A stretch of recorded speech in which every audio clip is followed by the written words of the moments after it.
All right, Nick, thanks so much for joining us today. It's really good to debate some stuff with you. Thanks for being here. Pleasure to be here. Yeah, it's a really enjoyable. I like having, as I get older, I like having these debates where I'm not quite sure what I think myself, but still have strong feelings. So I'm quite up for the kind of debate where we can kind of just leave the debate. Absolutely. Yeah. Before we kick into it, do you just want to tell people sort of about your channels and yeah. where like you? So I started Board Deck and Dice, I think 5 or 6 years ago now, mainly as a cathartic thing. So I've never kind of chased the subscriber numbers with that. So that's my main review channel. Through that, I started doing some previews of Kickstarters, which I basically stopped now. I do some, but that's more on existing relationships. And then through various means got into a Facebook group where I was an admin, and I run that Facebook group, which is Board Game Exposure. And then I also freelance in the industry currently for Zatu, but I've worked for a couple of others, a mystery box provider and a German publisher where I did a tiny little bit of translation, not translation, but kind of proofreading from a stylistic point of view, which actually was the thing I enjoyed most out of all my little things that I've done. Nice. And the reason why I wanted to talk to you about this today is I'm part of that Zatu community as well. There's what, 40 bloggers or so now, I think. Is that right for Zatu? At least. Yeah. A big community. All of us have very strong opinions on games, and I'll say this because I don't know how comfortable you'll be with it, but out of all the people on that group, you are seen as the most knowledgeable on board games. Your history, your background, like we kind of jokingly refer to you as the daddy of Zatu. That daddy, yeah. If I wanted to have this debate with somebody, it's absolutely going to be you. So what we're talking about today is a number of things around the release of Pendulum and how Stonemaier and Jamie himself have publicized this game being available, how they've done and everything. So first up, I'm interested to talk about the embargo that has been done for this. It's been done before. It was done for Taps, done for previous games. This is not a new thing, but there's an embargo whereby he sends review copies to people very early and then says to them, I'm sending this to you early because I want you to play it lots of times. I don't want you to feel under pressure to get your review out first, because obviously first review gets a lot of hits. But please do then publish it on this date, which is always around about 2 weeks before pre-release. So people will get to view these reviews before they buy the game. No one's hiding anything. Jamie does this, I really believe, honestly, to give the reviewers the time to play the game lots of times so they can give an honest opinion rather than rushing it once and get it out. What's your view on the embargo? I'm all for embargoes, and I think Stonemaier particularly have kind of evolved in the way they've done that. I know for I don't know if it was Wingspan or Tapestry, there wasn't the reviews weren't released until the day of pre-order or something like that, and people moaned about that. So I know that Stonemaier responded to that and moved the date back. I think obviously current times make things more complicated. If I was a publisher sending out a game for review that I thought required an embargo, I would certainly be looking at the reviewers who had the means to play the games, because an embargo in this time perhaps needs a bit more time for people to be able to play the game enough times. But I think in general, embargoes are fine. I think we're not as advanced in that as the video game industry. Obviously, we're a smaller, more niche industry. I think there it's more contractual. It's done, properly. And certainly with street releases, I think this is something we might see with board games more and more. But with video games, if a shop sold a game early, they could get fined because it was illegal, So we're not at that point with any of this stuff. But I think certainly embargoes, I think they're good. And I think, I do think that they've been done by Stonemaier for the right reason. One of the things I've always liked about Stonemaier is they don't just send their copies to the big channels. He has a rotation policy, sends copies out. So the embargo in itself, I think, is fine.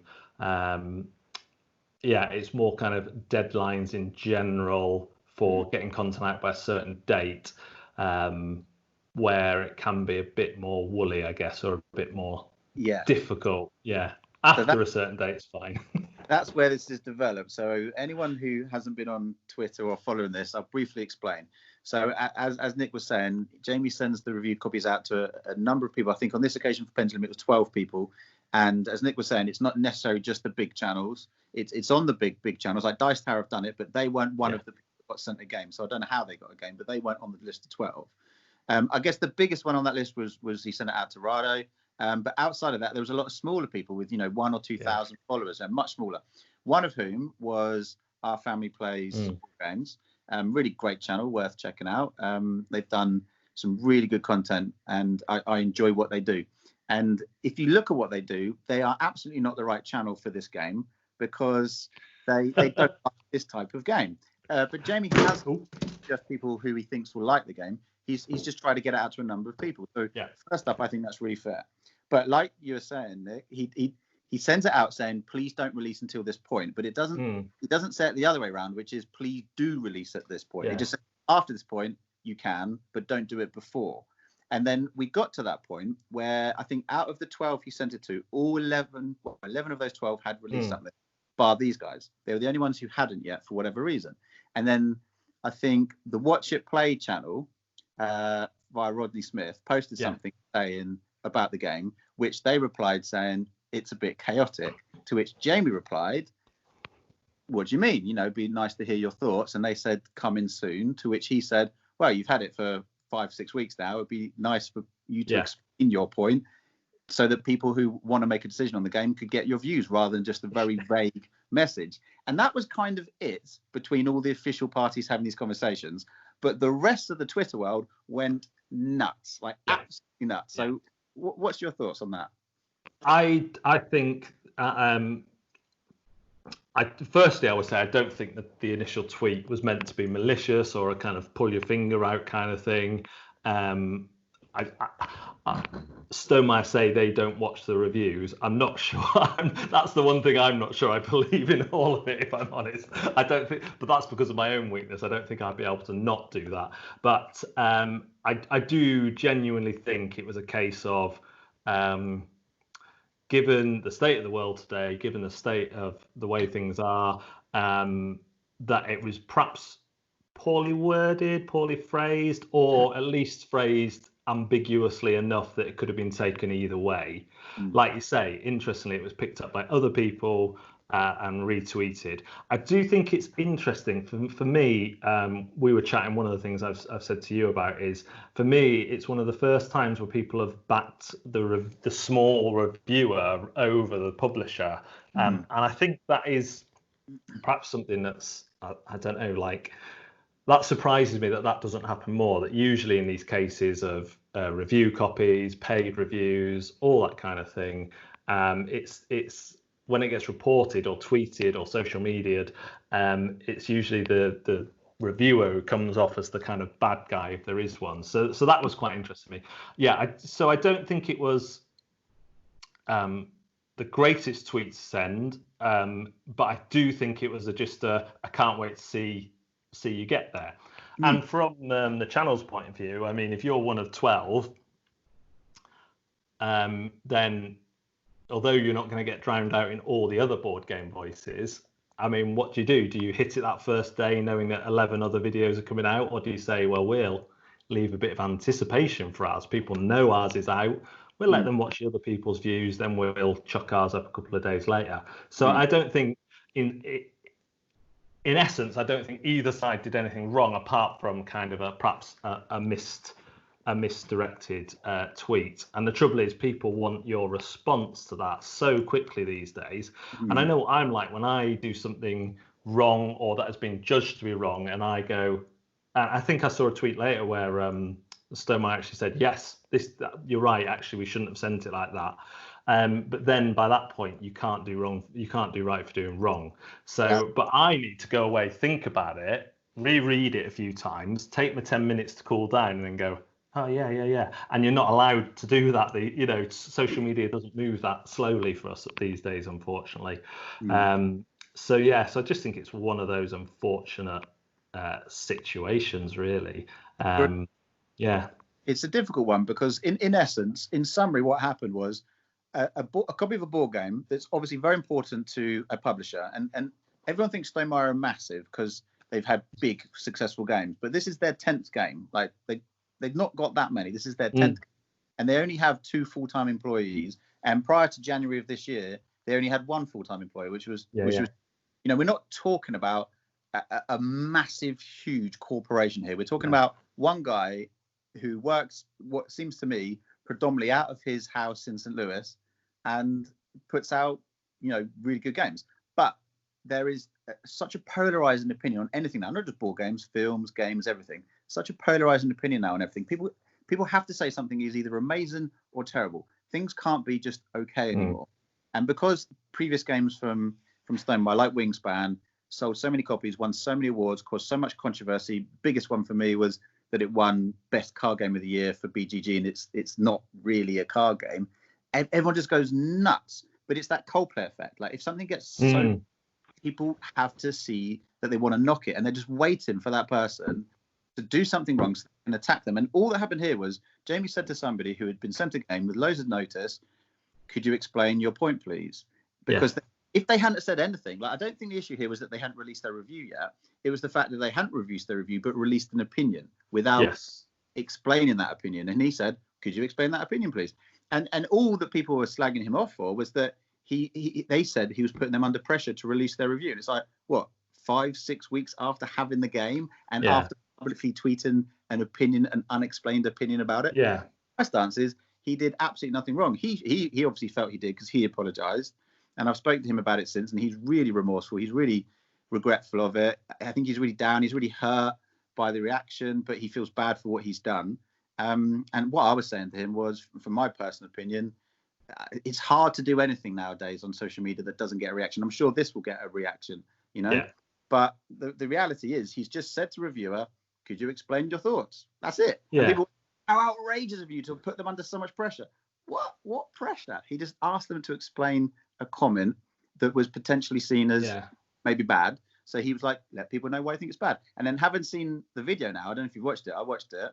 It's a good review that those guys have done, but clearly they don't like the game that much. And you know, he was saying he might play it solo, but she was like, nah, not for me. I hate this type of mechanic. So fair enough. He's asking for why, because people need to know why, right? Yeah, I think one of the things was that the way it came across, and with it being public, and that's that kind of weird thing we have at the minute where everything is public.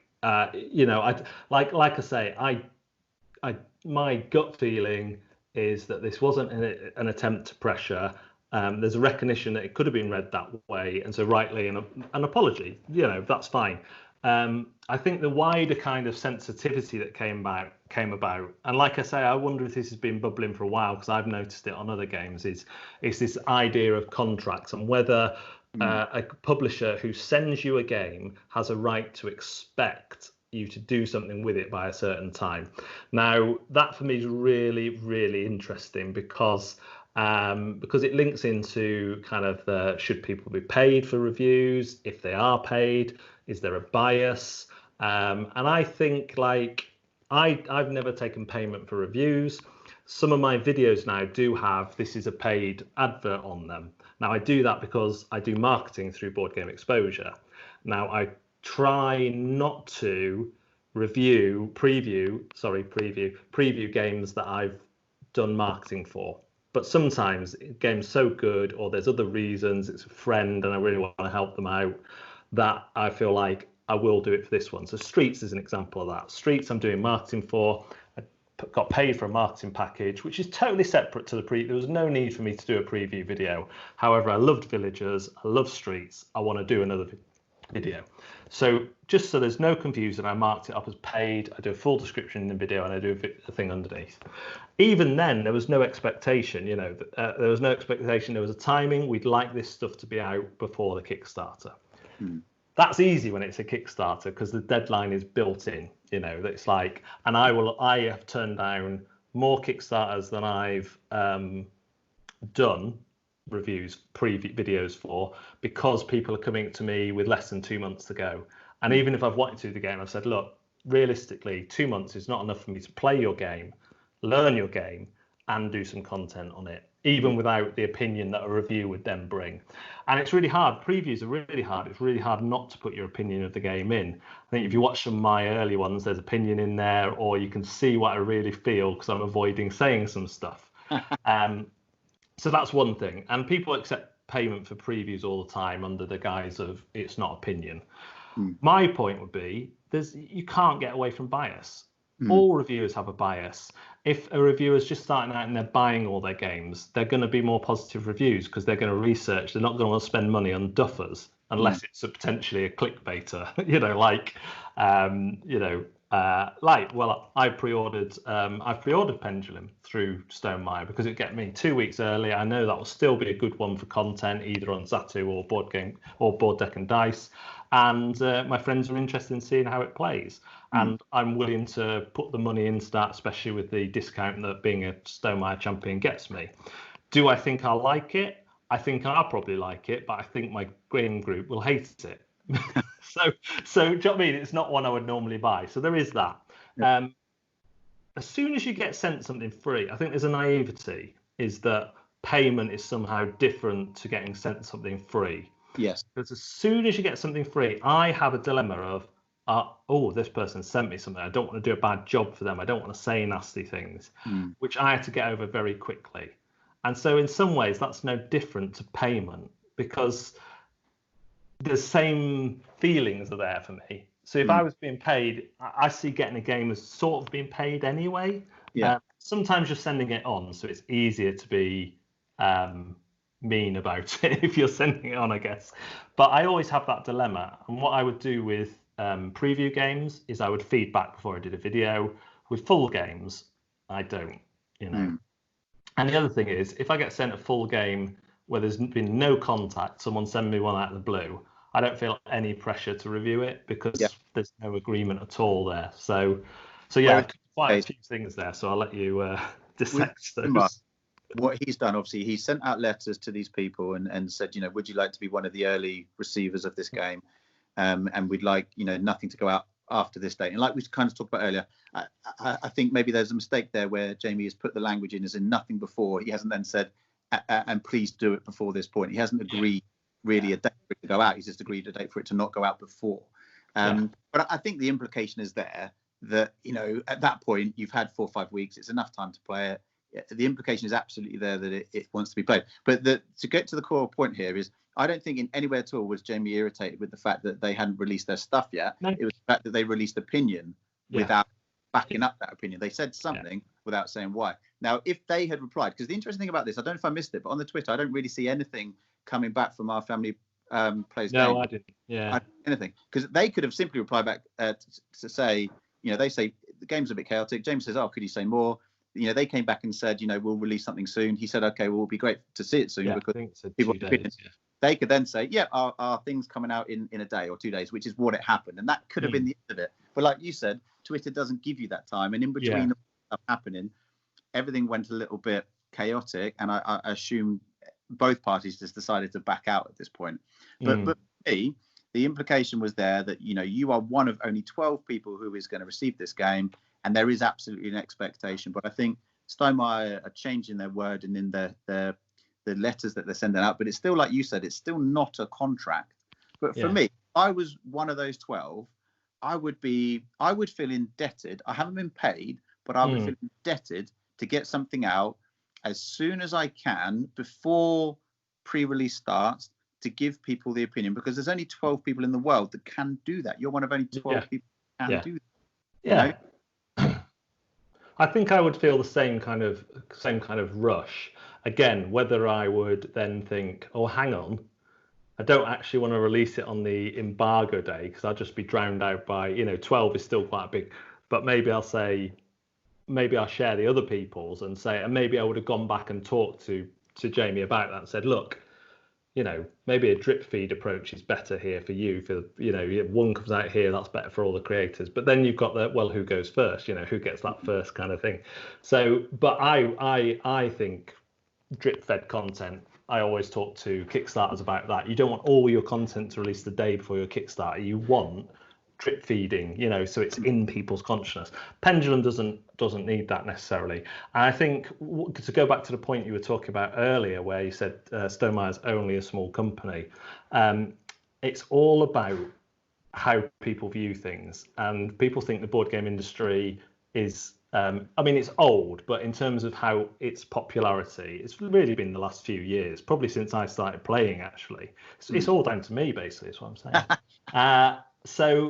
And Jamie has come from a successful success in the business world, and not a lot of board game companies have that. They don't have a successful business person in another industry. The more and more, I've seen a few more. So Jamie operates quite differently to other board game people. And he knows what he's doing with marketing. He knows what he's doing with, even with him talking about not using hype in reviews and things like that.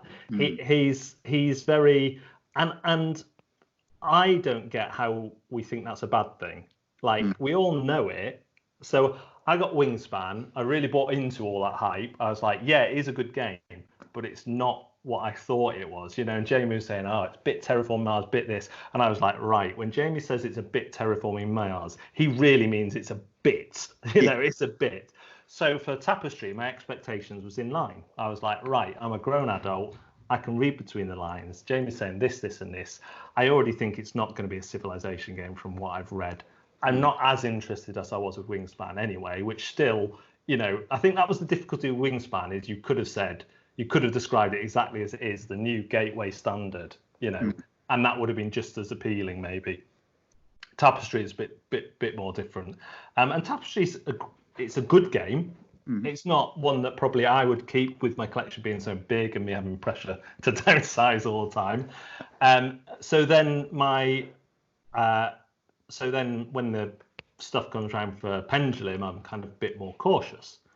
But not everyone's like that, is what I've learned, you know. And I just think, you know, like, Jamie's a businessman. I know what he's doing. He's trying to sell his games, and he's trying to build up momentum, and he's changing the way he does that. He's also very, I think, quite open about how he does things on his blog. He shares a lot of lessons with people. So I'm fine with that. I'm fine with there being business people in the board game industry. And I think at some point, if the industry is going to grow, do we need to get to that point where we aren't all friends? Do you know what I mean? Like, and there is a bit more like, okay, I like you, I have a working relationship with you, but here's a contract, you know, because that does protect people. And, you know, through various ones of us on the Zatu chat, we get to hear lots of things. We're talking about the issue of crediting as well. Again, like, people not being credited for their work on games. I think if you want to talk about Stonemaiere Games, I think they were one of the first to put the artist name on the box with Tapestry, I think it was. And it's like one of those things, why hasn't that happened before? Of course, you know, the artist name arguably is one of the, you know, it's the thing that sells the game for people if they haven't heard of it before. It's the reason they pick up the box. So I do think there's a lot of these issues that are going to kind of come up a bit more while the industry grows. I mean, and the thing is, we're still a very small industry. Someone said to me at Aircon, oh, you going on stage, the board game celebrity. I said, and you know, I come from a church background. I said, well, being a celebrity in the board game world is a bit like being a celebrity in the church world. No one else knows who you are. And there's this kind of thing of like, for me, I'd rather be a person who develops games and had their name in the book, or did something on the rule books and had my name. For me, that's my stamp of pride, is that I want my name in the book. Other people are trying to grow their content and get their name out there. For my money, Stonemaiere are just trying to run a successful business. And that makes them look bigger than they are. Yes. In terms of their size of their business. And, you know, Scythe and Viticulture, Euphoria are definitely, I know they all get a bit of back and forth, but they're less controversial in terms of people liking them or hating them. I don't think you can argue like Wingspan is you know, very few people say it's an out and out bad game. So they've got, what's that, 4 out of their 10 at least that we could kind of say most people will recognise are at least 6, 7 out of 10. Now that's good. That's good going. That combined with Jamie's business knowledge, I think, makes them look bigger than they are, especially when we have Kickstarter so prominent, where so many amateur business mistakes are made, particularly in the area of communication. And the fact that Jamie will reflect on these things is I think really encouraging. Yes. I do worry that I mean, it's wider than board games, but social media doesn't allow us to reflect. We can put our opinions straight out there, and ironically, I think the internet and social media is a gift for that we can look at and go, right, well, someone's put this really controversial thing. That's going to be there forever now. I don't need to reply right now. I can go away, have a good old think about it, craft my reply, and then, and then by the time you've done all that, you probably think, I didn't have anything to say anyway. But we don't. We just tap away. And I think that gets us into trouble. Having said that, I think it was just a quickly worded tweet that meant to say that in essence, the message that was meant to be there was great. Can't wait to see what you mean by that. Yeah. And I do think like, when you put something like, and this is no offense to our family games, I love their reviews, but putting something like chaotic, that's as much kind of advertising as what not as what Jamie does, because he's excellent in it, but that's like that's a hook to watch your review, isn't it? Like, oh, this is chaotic, oh, so much chaos. That's a hook to watch your review to see what you think about it. In the same way that so yeah, but yeah, given the time, and I do think that reviewers and publishers, it's a really interesting relationship, and I think we might see some more kind of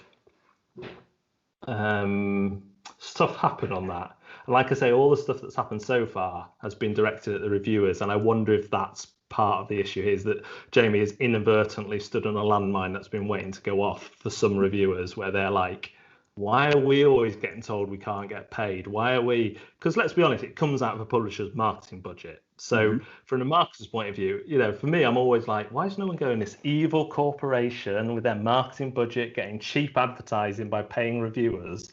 No, no one seems to be saying that, and that always really surprises me, because when I grew up reading video game magazines, you'd read the 90% review, you'd turn over and have a full page advert for the game, and even in my 10-year-old head, I'd be like, well, can't trust that review now. Like, do you know what I mean? They've clearly got the marketing, like double page marketing, 90% Games Radar magazine or whatever it was, and I was like, okay, yeah. So we all know it goes on, but somehow if it's just because of the actual size of our industry compared to where we think it is, we treat our reviewers like, I don't see myself as professional.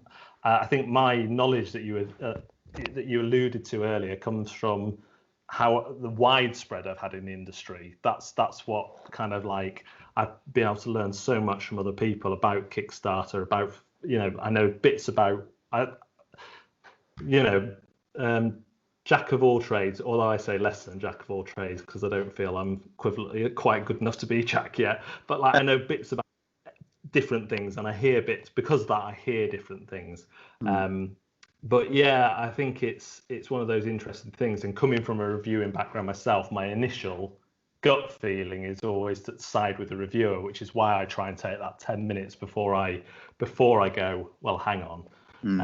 So I think one day we will be at the point where the publisher can say, hang on, you've had that 6 weeks, we sent it to you, we sent you a letter of contract, where's our review?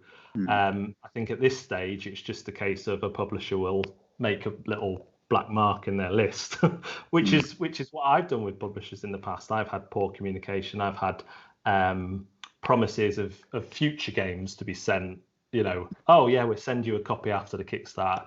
And like, you just live and you learn, and absolutely, and hopefully you can change from that. And I do think that everything I see from Stonemaier is that there is some learning going on, and I might be totally wrong, and that might be part of the marketing and the whatever. But my sense is that I'm not going to, I'm not someone who's going to punish Stonemaier for that tweet, because I think I've sent worse ones on purpose before. So I can see how it was taken, and I can see why, but I don't think it was taken that way. But I do think it opens up that interesting question where perhaps we as an industry need to mature a bit on exactly how content is compensated for. No one's it's not a free game is never a free game. A review is never, especially with stuff like games. It's not like video games where you sit down and learn it as you play. You learn the rules. You have to play 3, 4, 5 times at least. Some games you'd have to play. Well, most games you're looking at, I say, an average of 4 plays to be able to get a competent view, and that's when you're deliberately testing things and trying different strategies. So that's a lot of time. But the same breath, the artwork, the design, the development, the play testing. Yes, they're getting a product at the end that they mass produce, so they're getting a lot more at the end, and they will have set some aside from the marketing budget. But it's not just the $18 to $20 that it costs to produce a game of that size that they're sending you. It's everything else. And we're still so small that a lot of people are connected to these games. So when a publisher sends you a game, they're not sending you the game from this designer that they just want a review from, apart from maybe Asmodee, some of the bigger ones. But with Stonemaier, they've had a hands-on experience, and that's why they probably try not to watch the reviews, because it's so easy to take things personally. So yeah, I reviewed one game where I hadn't finished playing the first play because I was so bored of the game and I felt like I'd seen everything, and I did a video for it saying initial thoughts, and we haven't even played it and why, and the designer saw it and I was mortified, but they just said not every game is for everyone. And you know what, I was thinking, I'll be hands off with that designers, to thinking I'd play your games again just because of that response. So I think we need to highlight the best kind of practices, but that does include taking your time and thinking.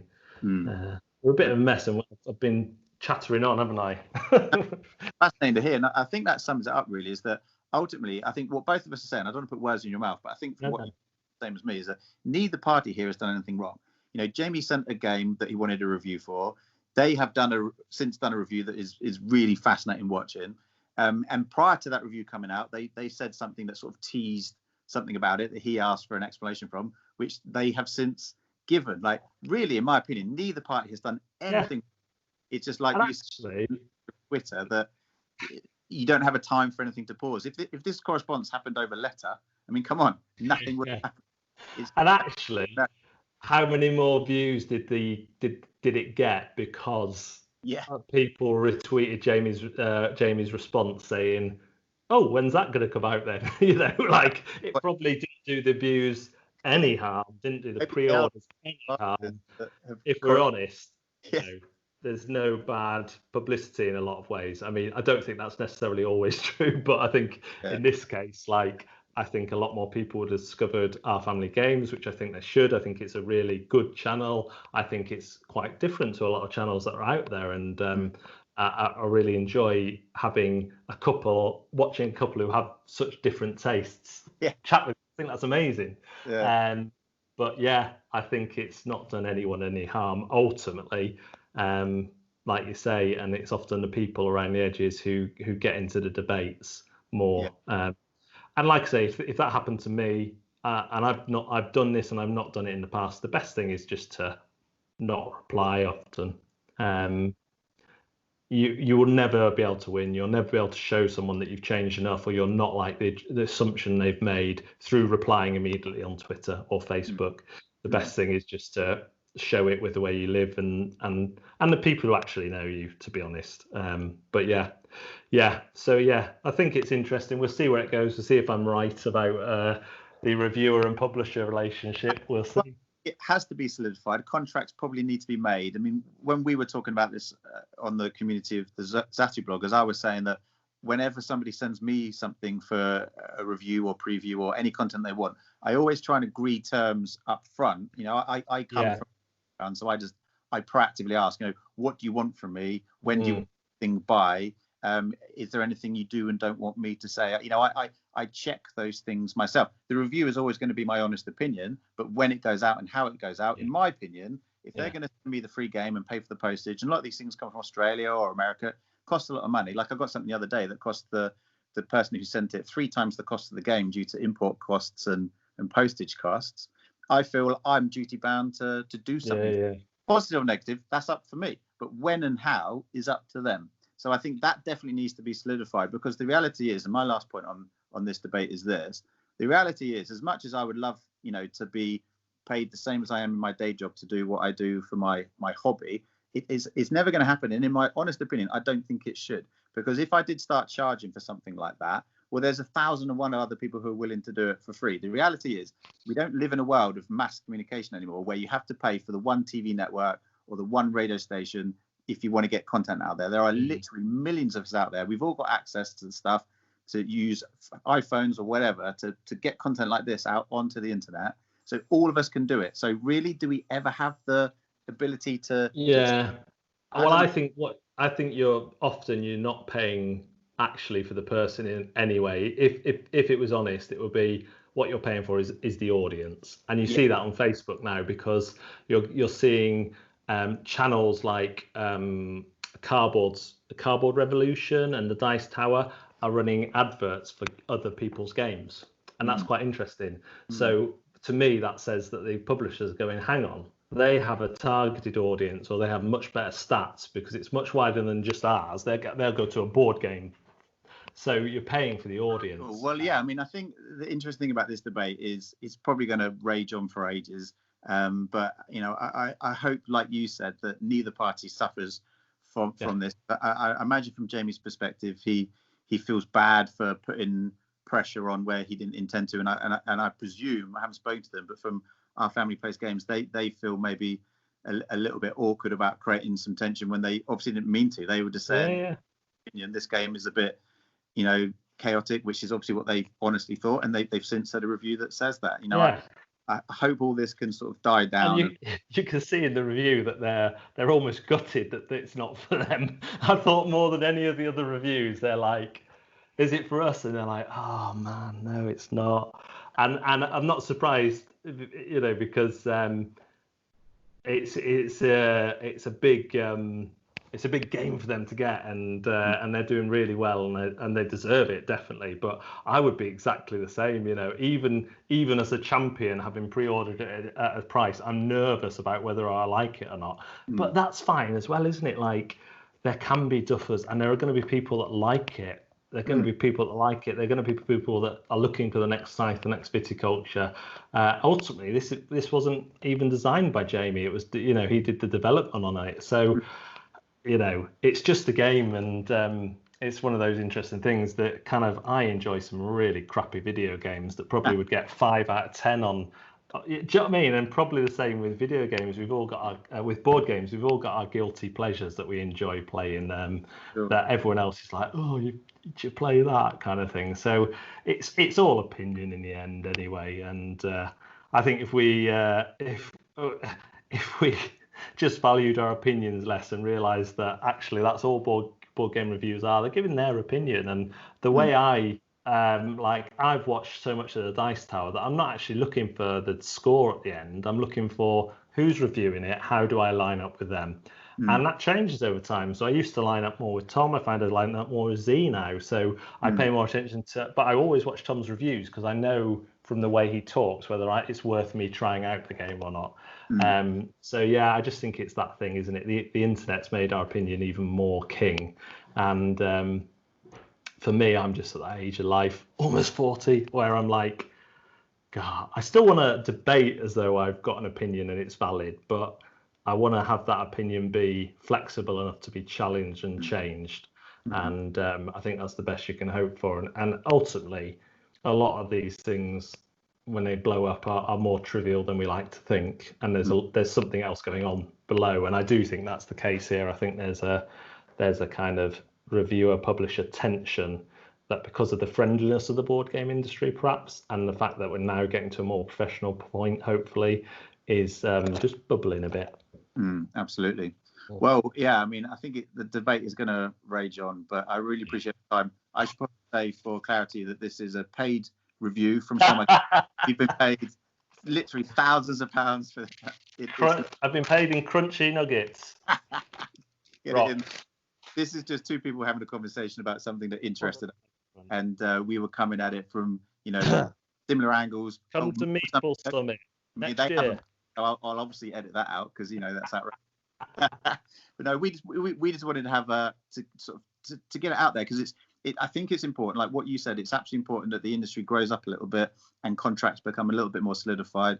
The industry from the publishing perspective maybe respects the work that is done for free by the reviewers a little bit more, and that the reviewers maybe respect the impact that their words have on these games, where you could literally change the amount of copies sold by the thousands by one tap of your keyboard, you know. And I think let's let people make amends for their mistakes. You know, yeah.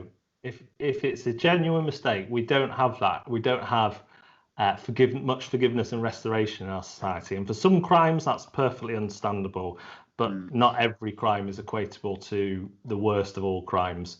And actually, I think in life, we should be holding up the people who say, oh, crap, I made a mistake there. I'd love to see politicians who went, I was wrong about that. Let's do better. You know, let's do better next time. But we're just not there as a society either, Hopefully which is the debate. Yeah, but if people are looking to change and make restoration, let's hold them up as they're trying at the very least. So anyone who's looking at this thinking what Jamie did was unfair, put yourselves in his mind of a person who is only releasing one game this year, is desperate to see what people's opinions are, and is just really keen to get honest opinions, positive or negative, out. That's all he's doing. And for anyone who's on the other side of the fence, who's looking at this from our Family Plays Board Games perspective, they published an opinion that they very quickly followed up with a very detailed and brilliant review. I think neither party has done anything wrong here. Try and put yourselves in the perspective of both, and like Nick says, give people the chance to breathe a little bit more, because there's bigger things going on in this world than what people think of a board game. Yeah, definitely. And thanks for having me on. Absolutely. Nice talking with you, mate. Take care.